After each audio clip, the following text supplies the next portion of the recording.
आज जो वीडियो आप देख रहे हो थोड़ा सा कुछ यूनिक वीडियो है। एक भाई साहब है मेरे पास आए, ये कुछ कहना चाहते हैं, जरा सुन लीजिएगा। हाँ जी, क्या कहना चाहते हो आप? ये मेरा एक बेटी है। आपकी बेटी है ये? हाँ, ये बेटी से मेरा बहुत चिंतित है। हम्म। तो इसका इसका नाम से कुछ पैसा इन्वेस्ट करना चाहता हूँ। हम्म। आपके पास कोई रिक्वेस्ट है? मतलब इन्वेस्टमेंट हाँ ऑप्शन हाँ आप ढूंढना हाँ चाहते हो? हाँ। तो अभी तक मेरे को जब इन्होंने बताया, हालांकि थोड़ी हिंदी इनको अच्छे से नहीं आती है, लेकिन आप देख रहे हैं क्यूट सी बच्ची है, इनके पास बेटी है। यदि आपके पास भी बेटा है या बेटी है और आप इन्वेस्टमेंट ऑप्शन ढूंढ रहे हो, पोस्ट ऑफिस के चक्कर लगा रहे हो, बैंक के आप चक्कर लगा रहे हो और आपको समझ नहीं आ रहा कि इन्वेस्टमेंट कहाँ करना चाहिए, तो आज की इस वीडियो में मैं सिर्फ इनको एक एजुकेशन दूंगा।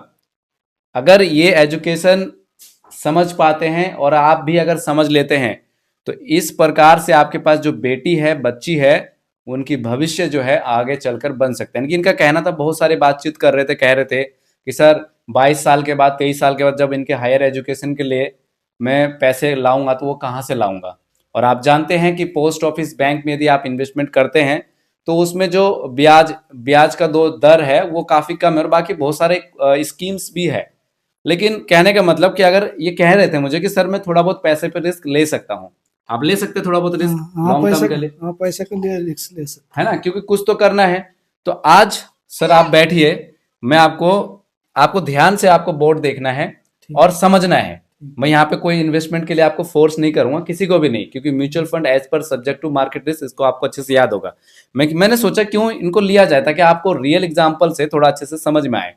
तो आप बैठिएगा और ये भी बैठ के सुन रहे हो और आपको भी सुनना है, तो ये वीडियो थोड़ा यूनिक होने वाली है। तो चलिए बात करते हैं कुछ इस टॉपिक पे कि आपके पास भी अगर कोई बच्ची हो या फिर बेटा हो, बेटी हो, या फिर उनके हायर एजुकेशन के लिए, पढ़ाई के लिए पैसा सोच रहे हैं।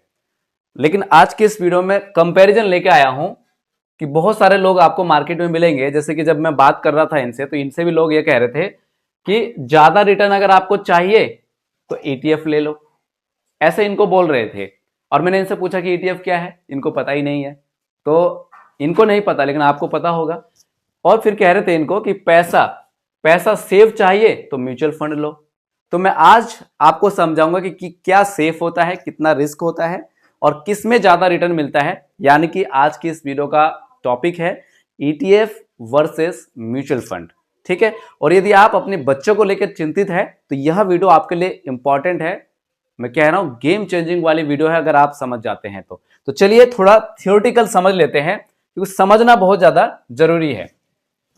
तो देखिए, ऐसा आपने बहुत बार सुना होगा, लेकिन सच क्या है?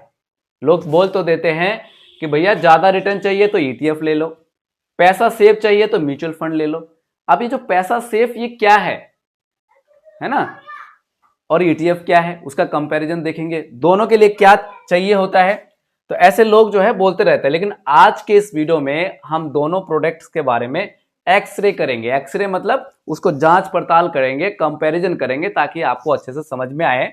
फीस से लेकर रिस्क तक लाइव एग्जाम्पल लेके आपको मैं समझाने वाला हूं और लास्ट में आपको मिलेगा कि which one is better for you, मतलब वाला जो है ना, क्लियर आंसर आपको बताऊंगा कि आपके लिए क्या सही होना चाहिए, वो मैं आपको बताऊंगा। तो YouTube पर म्यूचुअल फंड वर्सेस ETF पर आपको बहुत सारे वीडियो जो है मिल जाएगी, लेकिन किसी ने ये वाला कंपैरिजन अभी तक नहीं बताया। और YouTube पे सर्च करके जब मैं देख रहा था तो किसी ने नहीं बताया। सर आप ध्यान से सुन रहे हो कि नहीं सुन रहे हो? ध्यान से सुनना। तो जो निवेशक होता है, निवेशक की जरूरत के हिसाब से नहीं समझा है उन्होंने, लेकिन मैं आज आपको आपके जरूरत के हिसाब से समझाऊंगा और इसकी पूरी कंपैरिजन से आपको समझ में आ जाएगा। तो इसमें जो फर्स्ट बात जो लिखी हुई है सर, ध्यान से देख सकते हैं कि कौन सा प्रोडक्ट कब काम आता है। प्रोडक्ट मींस यहां पे बात हो रही है ईटीएफ और म्यूचुअल फंड की। तो कौन सा प्रोडक्ट कब काम आता है, कब आपको ईटीएफ लेना चाहिए और कब आपको म्यूचुअल फंड लेना चाहिए, वो आप समझेंगे यहां पे। देखिए, सेकंड है कि रिटेल इन्वेस्टर को किससे ज्यादा फायदा होता है। अब रिटेल इन्वेस्टर कौन होता है? जैसे अभी ये है मेरे पास, इन्होंने कहा सर मेरे को बच्चे के लिए पैसा इन्वेस्टमेंट करना है। ऑब्वियसली बात है, ये बच्ची अभी 4 महीने की है, तो आगे चलकर यही बच्ची 18 साल की भी होगी। और 18 साल जब होती तो आपने सुकन्या समृद्धि 21 साल तक जो है सुकन्या समृद्धि स्कीम्स है पोस्ट ऑफिस में, और यहाँ पे मैं बात कर रहा हूँ म्यूचुअल फंड्स की और ईटीएफ की। तो जरा ध्यान से समझेगा, जब 18 साल के बाद या फिर 22 साल के बाद हायर एजुकेशन के लिए या फिर बच्चे की शादी करेंगे, तब इनको पैसे की जरूरत होगी। तो आज आपको मैं 2 बेस्ट चॉइस बताऊंगा और आप खुद से डिसाइड कर लेंगे कौन सा आपके लिए अच्छा होना चाहिए। तीसरा है कि म्यूचुअल फंड का हिडन ट्रूथ और ईटीएफ का हिडन कॉस्ट, ये हम समझेंगे। अब यहां पे आप जरा ध्यान से समझेगा कि म्यूचुअल फंड क्या होता है और ईटीएफ क्या होता है। देखिए, जब बात आती है म्यूचुअल फंड की, तो इसमें आप पैसा देते हो, ठीक है, और किसको देते हो, यहां पे फंड मैनेजर को देते हो, और फंड मैनेजर डिसाइड करता है कि कहां इन्वेस्ट होगा, ठीक है। जैसे आप बैंक में जाते हो सर, और आपने बच्चे के नाम से आरडी अकाउंट ओपन करवा लिया, तो आरडी जब आपने ओपन करवाया तो उसमें आपको बता दिया जाता है पहले से कि आपको रिटर्न कितना दिया जाएगा, यानी कि जो उसका ब्याज होगा वो कितना होगा, 6.7 होगा, 7% का ब्याज होगा। अलग अलग बैंक का अलग अलग होता है। लेकिन यहां पे आप देख सकते हैं कि अगर आप म्यूचुअल फंड में इन्वेस्टमेंट करते हो, अभी ईटीएफ की बात नहीं हो रही, तो फंड मैनेजर डिसाइड करेगा कि आपका पैसा कहां जाएगा, ठीक है। और बैंक वाला भी आप जरा क्वेश्चन करके पूछिएगा, सर कि आप जो मुझे 7% का ब्याज दे रहे हो, 6.5 का ब्याज दे रहे हो, तो ये पैसा आप कहां इन्वेस्ट करते हो और कहां से आप ये पैसा दे रहे हो। जब आप सवाल पूछोगे तो वहां पे भी समझ जाइएगा, ठीक है। लेकिन बात आती है जब ईटीएफ की, ईटीएफ का मतलब होता है एक्सचेंज ट्रेड फंड, यानी कि इंडेक्स को कॉपी करने वाला शेयर जैसी चीज होती है, ठीक है जी। यानी कि इसमें आप म्यूचुअल फंड में पैसा देते हो और फंड मैनेजर आपके पैसे को मैनेज करता है, डिसाइड करता है कहां इन्वेस्ट करना चाहिए। लेकिन ईटीएफ में क्या होता है कि इंडेक्स को कॉपी करने वाला, कोई भी इंडेक्स हो उसको कॉपी करने वाला शेयर जैसी एक ईटीएफ होता है, ठीक है। आप खुद मार्केट से बाय करते हो। अब आपको यहां तक अगर आपको समझ में नहीं आया, लेकिन ये दोनों एग्जाम्पल से आपको अच्छे से समझ में आ जाएगा। एग्जाम्पल समझिएगा सर ध्यान से, कि मान लीजिए कि म्यूचुअल फंड में आप पैसा निवेश करते हो, ठीक है। तो इसमें क्या होगा कि जो ओला और ऑटो ड्राइवर होता है वो सब हैंडल करता है, आप समझे। जरा ध्यान से सुनिएगा कि म्यूचुअल फंड को ऐसे समझो कि मान लो आपको कहीं ट्रैवल करना है, तो ओला ओवर आप मंगवाते हो और आप ड्राइवर को कहते हो कि सर मुझे यहां से यहां मुझे ट्रैवल करना है। तो उसमें आप खाली बैठते हो उनकी गाड़ी में और उनको कहां कहां से लेके जाना होता है, रूट उनको खुद मालूम होता है।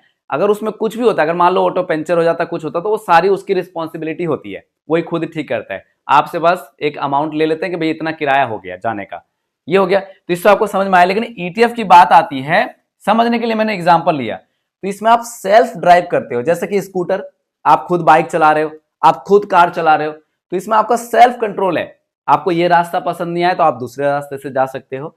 तो कंट्रोल जो है इसमें वो आपके हाथ में होता है। ईटीएफ में जब आप पैसे को इन्वेस्ट करते हो, कब कितना यूनिट आपको खरीदना है और कितना यूनिट आपको कब निकालना है, ये कंट्रोल किसके हाथ में होगा, वो आपके हाथ में होगा। तो यहां तक आपको बात समझ में आई।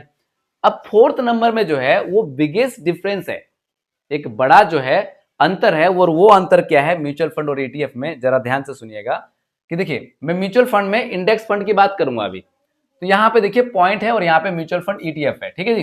तो देखिए बाय एंड सेल, तो क्या होता है कि म्यूचुअल फंड की जब बात होगी तो एएमसी करेंगे, बाय सेल कौन करेगा, वही जो फंड मैनेजर बैठा हुआ है जिस एएमसी में, उसका काम है। लेकिन ईटीएफ में स्टॉक मार्केट से होता है, और स्टॉक मार्केट से कैसे, जैसे आप एक ऐप यूज करते हैं तो वहां पे खुद से आप बाय करेंगे और खुद से ही आप सेल करेंगे, चाहे उसमें आपको प्रॉफिट हो चाहे उसको आप लॉस हो। सर मैं आपका आंसर लास्ट में भी बताऊंगा कि आपको क्या चूज करना चाहिए, आप खुद डिसाइड कर लोगे। यहां पे प्राइस की अगर बात की जाए तो डे एंड एनएवी, यानी कि म्यूचुअल फंड में जब आप पैसा इन्वेस्ट करते हो सर, तो क्या होता है कि मान लीजिए आपने 1000 रुपए लमसम में इन्वेस्ट किया आज, तो 1 से 2 दिन बाद आपको यूनिट मिल जाता है, ठीक है, और उसको आपको डैशबोर्ड में दिखने लगता है। अभी वो भी बता दूंगा कहां से आप इन्वेस्टमेंट कर सकते हैं। तो उसमें 1000 रुपए इन्वेस्टमेंट करने के बाद जैसे आपको यूनिट अलॉटमेंट हो गया, तो 1 दिन के बाद उसमें मार्केट में जो भी उथल पुथल हुआ, मार्केट गिरी या फिर मार्केट ऊपर गया, उसके हिसाब से आपको यहाँ पे एनएवी ऊपर नीचे दिख जाएगा।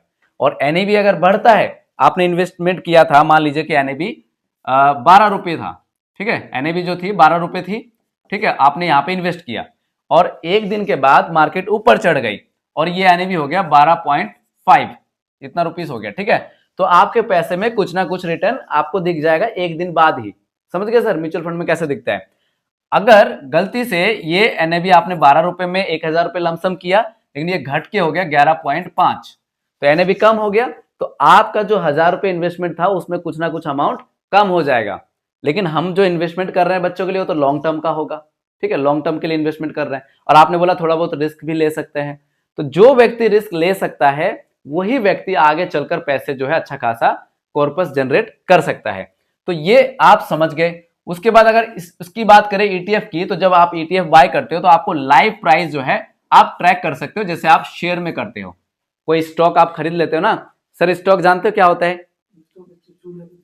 वो वाला स्टॉक नहीं सर, चूल्हे को जलाने वाला नहीं। स्टॉक ये वाला कि जैसे कोई भी XYZ कंपनी होती है, मान लीजिए कि आप जो हीरो की मोटरसाइकिल चलाते हो, मारुति की आप कार चलाते हो, टाटा की आप कोई भी प्रोडक्ट यूज करते हो, मैं एग्जांपल दे रहा हूं सारे, ठीक है, तो इनके अलग से स्टॉक बना है, इनके शेयर बना हुआ, शेयर है इनके, ठीक है, तो उसमें बहुत सारे लोग पैसे निवेश करते हैं, ठीक है, तो उसको बोलते हैं, ये वो वाला स्टॉक नहीं है। देखिए हमारे देश में जो निचले तबके के लोग हैं ना, वो किस माइंडसेट से सोचते हैं और जो थोड़े अमीर है वो किस माइंडसेट से सोचते हैं, तो आप यहां से एक उदाहरण से समझ सकते हो। तो आप समझ गए, मतलब ये जैसे आप शेयर को ट्रैक करते हो ऐसे ईटीएफ में आप ट्रैक कर सकते हो, मतलब उसी टाइम, जैसे कि 9:30 में मार्केट ओपन हुआ, 9 बजे ओपन हो जाता है, लेकिन 9:30 में सुबह मार्केट ओपन होता है इंडियन मार्केट, और उसके बाद 3:30 तक वो मूवमेंट रहता है, तो उसके बीच में ही आप ऊपर नीचे देख सकते हैं। मान लीजिए आपने 1000 रुपए का ईटीएफ खरीद लिया, ठीक है, क्वांटिटी के हिसाब से, तो 1000 रुपए में कितना लॉस हो रहा है कितना प्रॉफिट हो रहा है आपको उसी टाइम दिखेगा, मार्केट के मूवमेंट पे ही, ठीक है। तो ये इसमें एक बिगेस्ट डिफरेंट यहां से आता है। एक्सपेंस रेशियो की अगर बात की जाए, एक्सपेंस रेशियो क्या होता है कि जब हम कोई पैसा इन्वेस्ट करते हैं तो जो एएमसी में फंड मैनेजर बैठा है, जो एएमसी का खर्चा है उस फंड को मैनेज करने का, तो इसमें आपका ज्यादा होता है। लेकिन अगर यहीं पे बात करें ईटीएफ की, तो ईटीएफ में क्या होता है आपका कम होता है, ठीक है। ईटीएफ में कुछ ना कुछ आपको डिफरेंट दिखेगा, आप जाके देख भी सकते हैं। यहाँ पे कंट्रोल आपने देखा कि कंट्रोल आपके हाथ में नहीं है, कंट्रोल किसके हाथ में है? फंड मैनेजर के हाथ में है। लेकिन जो ईटीएफ आप बाय करते हो पूरा का पूरा कंट्रोल आपके हाथ में है, यानी कि बाय करना सेल करना वो आपके हाथ में, कितने डाउन में आपको ईटीएफ खरीदना है और कितने हाई में आपको बेचना, वो कंट्रोल जो है आपके हाथ में है। अब यहाँ पे आते हैं कि मिनिमम इन्वेस्टमेंट, ठीक है। तो म्यूचुअल फंड में अगर आप इंडेक्स फंड को चुनते हैं तो बहुत सारे ऐसे इंडेक्स फंड है तो जिसका मिनिमम इन्वेस्टमेंट आप 100 रुपए से स्टार्ट कर सकते हो। सर आप समझ रहे हो कि मिनिमम इन्वेस्टमेंट आप 100 रुपए से स्टार्ट कर सकते हो। रुक जाओ, मिनिमम इन्वेस्टमेंट आप 100 रुपए से क्या कर सकते हो? स्टार्ट कर सकते हो। लेकिन अगर बात की जाए ईटीएफ में, तो ईटीएफ में आपका क्या होता है कि यहां पे आपको एक ब्रोकर अकाउंट चाहिए, लेकिन यहां पे आप किसी एएमसी में जाके इन्वेस्ट कर सकते हो, पार्टिकुलर ऐप के माध्यम से आप इन्वेस्टमेंट कर सकते हो। तो यहाँ पे जो ब्रोकर अकाउंट आपको बनाना होगा। लेकिन जो आम इन्वेस्टर है, जो नॉर्मल है, जो ज्यादा हाई फाई पढ़े लिखे नहीं है, जैसे अभी अभी आए थे एक इन्वेस्टर हमारे वीडियो में, आपने देखा उनको, वो सुन रहे हैं अभी बैठ के, तो उनके लिए ये ब्रोकरेज जो अकाउंट है थोड़ा मैनेज करना टफ हो जाता है, क्योंकि ये जो काम करते हैं ना, ये कंस्ट्रक्शन वर्कर है और बेटे के लिए पैसा भी जोड़ना है। तो ऐसे लोगों के लिए ये म्यूचुअल फंड वाला ऑप्शन बेस्ट होता है, ठीक है जी। लेकिन यहाँ पे आप देख सकते हो सिर्फ एक्सपेंस रेशियो कम है, इसके आधार पर ही हमें नहीं सोचना है, ठीक है जी। तो यहाँ पे आपको समझ में आ गया कि ब्रोकरेज अकाउंट की जरूरत होती है। और यहाँ पे इन्वेस्टमेंट अमाउंट कैसे होता है कि उस ईटीएफ का प्राइस क्या चल रहा है। मान लीजिए कि एक ईटीएफ का प्राइस जो चल रहा है वो मान लीजिए कि 100 रुपए चल रहा है, ठीक है। तो आपको एक स्टॉक खरीदने के लिए, यानी कि एक ईटीएफ का जो वैल्यू होते हैं उसको मान के चलते हैं कि स्टॉक, तो उसको खरीदने के लिए आपको क्या करना होगा? 100 रुपए इन्वेस्ट करना होगा। या फिर मान लीजिए किसी की वैल्यू 200 रुपए है तो आपको 200 रुपए करना होगा। अब मान लीजिए आपको 2000 इन्वेस्ट करना हो, तो इसको अगर आप गुना करेंगे, अगर 5 से करते हैं तो यहाँ पे 5 दूनी 10, तो कितना हो गया? 10, और यहाँ पे हो गया 2 जीरो। तो आप यहाँ पे देख सकते हैं, यानी कि आपको 1000 रुपए चाहिए अगर 200 रुपए का कोई ईटीएफ है तो उसका प्राइस वैल्यू, ठीक है। तो आपको 1000 रुपए एक बार चाहिए, तब जाके आप खरीद सकते हो। तो ये कॉन्सेप्ट भी आपको अच्छे से क्लियर हो गया है। आप यहाँ पे समझते हैं कि 5वां पॉइंट, बहुत लोग सोचते हैं कि ईटीएफ हमेशा सस्ता प्लस बेहतर होता है, लेकिन सच क्या है इसको जानेंगे। देखिए सच जो है आप यहाँ पे देख सकते हैं कि लो लिक्विडिटी वाले ईटीएफ में यदि आप इन्वेस्टमेंट करते हैं तो स्प्रेड आपका लॉस होता है, ठीक है। यानी कि लो लिक्विडिटी वाला कोई ऐसा ईटीएफ है कि भाई अगर बायर नहीं है वहां पे, सेलर नहीं है, अगर उसकी लिक्विडिटी लो है, बेचने जा रहे हो, कोई खरीदने वाला नहीं है, तो इस कंडीशन में आपको लॉस हो सकता है, ठीक है। आपको मौके में बेचने वाला मतलब आप बेच रहे हो, कोई खरीदने वाला नहीं मिल रहा है, तो वहां पे इसका प्राइस जो है थोड़ा सा डाउनफॉल आ सकता है। तो दूसरी बात है, म्यूचुअल फंड में एसआईपी पॉसिबल है, लेकिन पहले जो है ईटीएफ में पॉसिबल नहीं था। लेकिन आजकल आप ऐप में देखोगे, जैसे उदाहरण है ग्रो एप्लीकेशन, देखोगे बहुत सारे ऐसे एप्लीकेशन आ गए जहां पे अब एसआईपी ईटीएफ में भी पॉसिबल है, कई सारे स्टॉक में भी एसआईपी पॉसिबल है। तो एक यहां पे दोनों का कंपैरिजन सेम सेम हो गया। तीसरी बात अगर करें, ईटीएफ में डीमेट प्लस में ब्रोकरेज एक्स्ट्रा कॉस्ट लगता है। अगर आप स्टॉक को बाय करते हो या फिर ईटीएफ में आप पैसे को इन्वेस्टमेंट करते हो, जैसे अब ये भाई साहब आए, ये नॉर्मल इंसान है, तो यहाँ पे आपको ईटीएफ करने के लिए एक डीमेट अकाउंट चाहिए, साथ में उसका प्लस में ब्रोकरेज चार्ज जो होता है अलग अलग, ठीक है, वो आपको देना पड़ सकता है एक्स्ट्रा कॉस्ट। लेकिन म्यूचुअल फंड में जब आप इन्वेस्टमेंट करते हैं तो सिर्फ आपका एक्सपेंस रेशियो लगता है, ठीक है, जो भी 1.2 हो, आप रेगुलर प्लान ले रहे हैं कि आप डायरेक्ट प्लान ले रहे हैं, तो उसके हिसाब से आपका क्या होता है, एक्सपेंस रेशियो होता है। अब यहाँ पे समझते हैं कि जो मैं बताने जा रहा था कि एक उदाहरण ले रहा हूं कि पास्ट का ये रिकॉर्ड है, उसी के आधार पर, तो एक ओनली सिर्फ एजुकेशन के लिए एक एग्जाम्पल है। देखिए, अगर किसी ने 2013 में अगर निफ्टी 50 का ईटीएफ में पैसे को कुछ निवेश किया था और वर्सेस निफ्टी 50 इंडेक्स फंड में अगर किसी ने 1 लाख रुपए लगाया था, तो सिर्फ ये उदाहरण है। हमने जब ये वीडियो सेट कर रहा था तो उस टाइम हमने देखा था कैलकुलेट करके और रिटर्न वगैरह देख के, ठीक है। लेकिन आप यहाँ पे देख सकते हैं कि अगर ईटीएफ की बात करें तो ईटीएफ का रिटर्न 3.8 लाख, कितना, 1 लाख रुपए इन्वेस्ट किया था जिसने 2013 में, और 3.8 लाख रुपए जनरेट करके दिया है। अभी मैं आपको दिखाऊंगा हमारे वेबसाइट में ले जाकर, आप पास्ट का रिकॉर्ड भी देख सकते हैं, लेकिन मैं यहाँ पे फ्यूचर नहीं बता रहा हूँ, ठीक है। और फ्यूचर की सर कोई गारंटी भी नहीं होती है, हो सके इससे कम भी मिल जाए, हो सके आपको इससे ज्यादा भी मिल जाए, लेकिन कोई गारंटी यहाँ पे रिटर्न की नहीं होती है, क्योंकि mutual fund as per subject to market risk, ये मार्केट लिंक्ड आधार होते हैं। दूसरी चीज, अगर यहाँ पे बात करें इंडेक्स म्यूचुअल फंड की, आप देख सकते हैं ये तो आपका ईटीएफ है और ये आपका इंडेक्स म्यूचुअल फंड है, तो इसका रिटर्न आप देख सकते हैं 3.6 लाख। अगर आपने 1 लाख रुपए इन्वेस्ट किया होता 2013 में, तो 3.6 लाख अब तक का वैल्यू जनरेट हो गया होता, ठीक है जी। तो ये जो है एक उदाहरण था आपको समझाने के लिए। तो देखा सर, ये अंतर है, यही 1 लाख रुपए अगर आप पोस्ट ऑफिस में रखते 7% के हिसाब से, तो शायद इतना वैल्यू जनरेट नहीं हो पाता। अब यहां पे डिफरेंस सिर्फ एक्सपेंस रेशियो नहीं है, लिक्विडिटी भी जो है यहां पे मैटर करती है, इस बात को आप याद रखिएगा। चलिए यहां पे कुछ उदाहरण देखते हैं कि जो इंडेक्स फंड है और ईटीएफ है, अगर दोनों का कंपैरिजन देखें, यहां क्या देखने वाले हैं, कंपैरिजन। और मैं आपको कोई खरीदने के लिए नहीं बोल रहा हूं, सिर्फ आपको एक एजुकेशन दे रहा हूं समझने के लिए।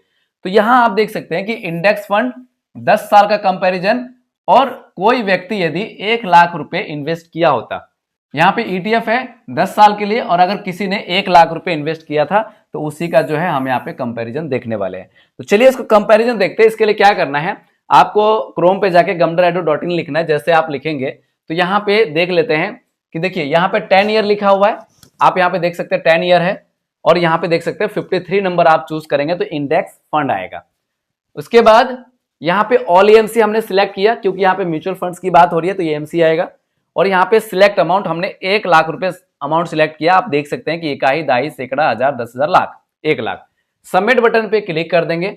सबमिट बटन पे क्लिक करने के बाद आप यहाँ पे देख सकते हैं कि ढेर सारे ऐसे म्यूचुअल फंड, यानी कि इंडेक्स फंड का म्यूचुअल फंड आ जाएगा, ICICI prudential Nifty next 50 index, ठीक है जी। आप यहाँ पे देख सकते हैं कि 2015 से लेके 31 अक्टूबर 2025 के बीच का रिटर्न, तो पास्ट का है 1 लाख रुपए इन्वेस्टमेंट अमाउंट, और करंट वैल्यू आप देख सकते हैं कि 3,56,705 रुपए। 13% से ज्यादा का रिटर्न इसने जनरेट करके दिया है, लेकिन ये पास्ट का है, फ्यूचर का कोई गारंटी नहीं है। उसके बाद देखिए यहाँ पे और भी बहुत सारे फंड है, आप देख सकते हैं एचडीएफसी निफ्टी इंडेक्स है, यहाँ पे आप देख सकते हैं निपोन इंडिया इंडेक्स फंड है, ठीक है, बीएससी सेंसेक्स, तो आप इसका भी देख सकते हैं कि 1 लाख रुपए का वैल्यू 3,26,000 रुपए से ज्यादा और 12% से ज्यादा का रिटर्न इसने जनरेट करके दिया है। तो इस प्रकार से अभी आपने देखा कि चलिए यहाँ पे ऊपर वाले का कंपैरिजन ले लेते हैं कि कितना था ऊपर वाले में। आप यहाँ पे देख सकते हैं कि 3,56,000 किसका, इंडेक्स म्यूचुअल फंड का, ठीक है। अब यहाँ पे बात करते हैं ईटीएफ का, जो कि 55 नंबर में आ जाएगा। आप देख सकते हैं वही 10 साल टाइम पीरियड हमने सिलेक्ट किया, और ईटीएफ देख सकते हैं आप यहाँ पे, और यहाँ पे ऑल एएमसी मतलब ईटीएफ का, ठीक है, जितने भी ईटीएफ के एएमसी, यहाँ पे 1 लाख रुपए वैल्यू ठीक है, वहां पे भी 1 लाख था। जैसे सबमिट बटन पे क्लिक करेंगे, क्लिक करने के बाद आप यहाँ पे देख सकते हैं कि मोतीलाल ओसवाल नास्टेक 100 ETF है, ठीक है, लेकिन आप यहाँ बात करेंगे हम 50 ETF की, ठीक है जी, क्योंकि कंपैरिजन 50 से होना चाहिए। तो आप देख सकते हैं कि यहाँ पे 7,38,000 रुपए ये मैं आपको दिखा रहा हूँ कि इसने जनरेट करके दिया है, 22% से ज्यादा का रिटर्न जनरेट करके दिया है पास्ट में, और फ्यूचर की कोई गारंटी नहीं है। अब यहाँ पे बात करते हैं अगर इंडेक्स की बात करें 50 इंडेक्स की, ठीक है, निफ्टी 50 इंडेक्स, तो आप यहाँ पे देख सकते हैं LIC है, HDFC है और ICICI है, Nippon India ETF Nifty India comparison, ठीक है, SBI निफ्टी नेक्स्ट 50 ETF, ठीक है, तो ये नेक्स्ट 50 ETF है। तो आप यहाँ पे देख सकते हैं कि 2015 से लेके 31 अक्टूबर 2025 की बात हो रही है, 1 लाख रुपए की करंट वैल्यू आप देख सकते हैं कि 3,75,568 रुपए इसकी वैल्यू बन चुका है। और यहाँ पे रिटर्न की बात करें तो 14% से ज्यादा का रिटर्न जनरेट करके दिया है। और आपने वहां पे भी देखा 3.8 लाख रुपीज, तो ये जो कल की डेट में जो मार्केट डाउन गई है तो वो उसका ही मूवमेंट है। मैंने वो जो स्क्रिप्ट ऐड किया था उससे आज से 2 दिन पहले किया था, है ना, तो उसके हिसाब से आप यहाँ पे कंपैरिजन देख सकते हैं कि अब आपके लिए ETF सही होना है या फिर आपके लिए म्यूचुअल फंड का इंडेक्स फंड वो सही है। यहाँ पे और भी आपको क्लियर आंसर मिल जाएगा। अब सर जो आप जानना चाहते थे कि फिर हमें बच्चे के लिए क्या करना चाहिए, और आप भी जानना चाहते हैं कि which is better for you, आपके लिए बेटर कौन सा है, तो आप यहाँ पे थोड़ा कंपैरिजन देख लेना और खुद से आप डिसाइड कर सकते हो कि आपके लिए अच्छा क्या हो सकता है, ठीक है, ओनली फॉर एजुकेशन। देखिए इन्वेस्टमेंट टाइप है यहाँ पे, और यहाँ पे बेस्ट ऑप्शन है कि ऑप्शन कौन सा अच्छा हो सकता है। देखिए यदि आप बिगिनर हो, आप कुछ नहीं जानते, जैसे ये सर थे, कुछ नहीं जानते कहाँ इन्वेस्टमेंट होना चाहिए, तो इनके लिए mutual fund, SIP, no demat account, ठीक है, ओनली म्यूचुअल फंड में SIP इनके लिए बेस्ट हो सकता है, क्योंकि डीमेट अकाउंट ये मैनेज नहीं कर पाएंगे भैया, इनके पास अगर कुछ उल्टे सीधे आ गया तो फिर स्कैम भी हो जाएगा, तो इसीलिए क्या करना है इनको म्यूचुअल फंड में SIP, तो इनके लिए बिगिनर के लिए ये ज्यादा बेस्ट है। अब जो एक्टिव ट्रेडर है, जो ट्रेड वगैरह करते हैं उनके लिए यानी कि ETF लाइव प्राइसिंग, यानी कि भाई प्राइस ऊपर जा रहा है कि नीचे जा रहा है, ठीक है, मैं इंट्राडे को उनको रिकमेंडेशन नहीं करता किसी को भी, ठीक है, यानी कि ये ETF में कर सकते हैं, क्योंकि भाई ये खुद से मैनुअली जानते हैं प्राइस ऊपर जा रहा है तो नहीं खरीदेंगे, प्राइस नीचे जा रहा है तो खरीद सकते हैं, तो ये मैनेज कर सकते हैं। अगर लॉन्ग टर्म पैसिव इनकम आप जनरेट करना चाहते हैं और आप थोड़ा जानते हैं तो आपके लिए ETF और इंडेक्स फंड दोनों ही आपके लिए सही हो सकता है। क्या, अगर आप long term passive income generate करना चाहते हो तो ETF प्लस में इंडेक्स म्यूचुअल फंड दोनों आपके लिए सही है। यदि आप टैक्स सेविंग के बारे में सोच रहे हैं तो म्यूचुअल फंड ELSS वाला टैक्स सेवर फंड आप ले सकते हैं। तो यहां से आप समझ गए होंगे कि which is better for you, कौन सा आपके लिए अच्छा है, खुद से आपने डिसाइड कर लिया। तो इस वीडियो से आप लोगों को क्या समझ में आया होगा जरूर कमेंट करके बताना आप, और अगर आपने समझ लिया, आपने डिसाइड कर लिया, देखिए मेरी बातों में आके आपको कोई इन्वेस्टमेंट डिसाइड नहीं करना है, कोई भी इन्वेस्टमेंट करने से पहले अपने सलाहकार से एडवाइस जरूर ले लीजिएगा। और अगर आपने डिसाइड कर ही लिया है, आप इन्वेस्टमेंट करना चाहते हो तो 100 रुपये, 500 रुपये, 1000 रुपये से स्टार्ट करना चाहते हो तो वीडियो के डिस्क्रिप्शन बॉक्स में बेस्ट म्यूचुअल फंड एप्लीकेशन का लिंक है, उसके माध्यम से भी आप इन्वेस्टमेंट कर सकते हो। वहां पे जो इंटरफेस है वो सिंपल है बिल्कुल। यदि आपको इन्वेस्टमेंट से लेकर कोई प्रॉब्लम आ रही है, अगर वहां से आप डाउनलोड करके करते हो तो ये मेरा व्हाट्सअप नंबर है 7982220721 पर आप मुझे व्हाट्सअप भी कर सकते हैं। और यदि आपको चाहिए कि sir top 3 ETF comparison video लेकर आओ, तो आपको लिखना है खाली टॉप 3 ETF, या फिर आपको ETF कमेंट बॉक्स में लिख देना है, मैं समझ जाऊंगा कि आप टॉप 3 ETF का कंपैरिजन चाहते हैं। उम्मीद करता हूं यह वीडियो आपको अच्छी लगी होगी। अगर यह वीडियो आपको अच्छी लगी तो प्लीज वीडियो में एक प्यारा सा लाइक कर दीजिएगा। अगर आपने अभी तक इस चैनल को सब्सक्राइब नहीं किया तो चैनल को सब्सक्राइब करने के बाद बगल में जो बेल आइकन का बटन है उसको जरूर प्रेस कर दीजिएगा, और यह वीडियो अपने दोस्तों को, अपने परिवारजनों को जरूर शेयर कर दीजिएगा। मिलता है किसी नेक्स्ट वीडियो में। जय Hind. In this video, calculations are for illustrations only and do not represent actual returns. Mutual fund investments are subject to market risk. Read all scheme related documents carefully.